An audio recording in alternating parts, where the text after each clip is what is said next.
మహేష్ బాబు కెరీర్‌కి ఒక పరీక్ష. అలాగే రాజమౌళికి కూడా ఒక పరీక్ష. రాజమౌళి ఇంతవరకు ఓటమెరగని ధీరుడన. ఎందుకంటే తన సినిమా ప్రతిదీ కూడా హిట్ అయినాయి. సూపర్ హిట్ అయినాయి. బంపర్ హిట్ అయినాయి. ఎప్పటికప్పుడు కొత్త రికార్డులు మహేష్ బాబు దాంట్లో చూసుకుంటే ఓవరాల్‌గా అతని వయసు అయితే 50 ఏళ్ళు, 28 సినిమాలు తీశాడు. ఇందులో 25కి అవార్డులు వచ్చినాయి. అదే సందర్భంలో 18కి పైగా బ్లాక్ బస్టర్స్ అని, 15కి పైగా day 1 records సృష్టించినాయి.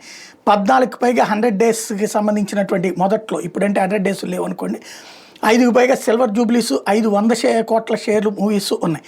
4 best actor Nandi awards వచ్చినాయి. 3 ఇండస్ట్రీ హిట్స్ ఉన్నాయి.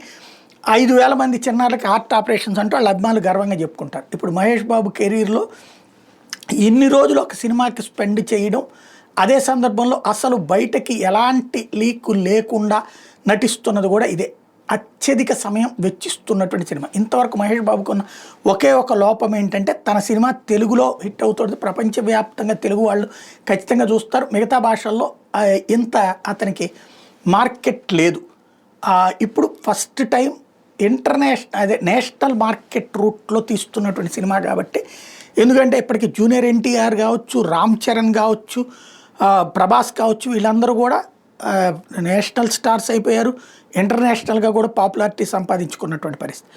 అట్లాంటి సందర్భంలో మహేష్ బాబు తెగించి చేస్తుంటాం. ఇప్పుడు ఒక పెద్ద పరీక్షను ఎదుర్కొన్నారు. ఇది సక్సెస్ అయితే ఇద్దరి కెరీర్లలో కీలకమైనటువంటి మలుపు అవుతుంది.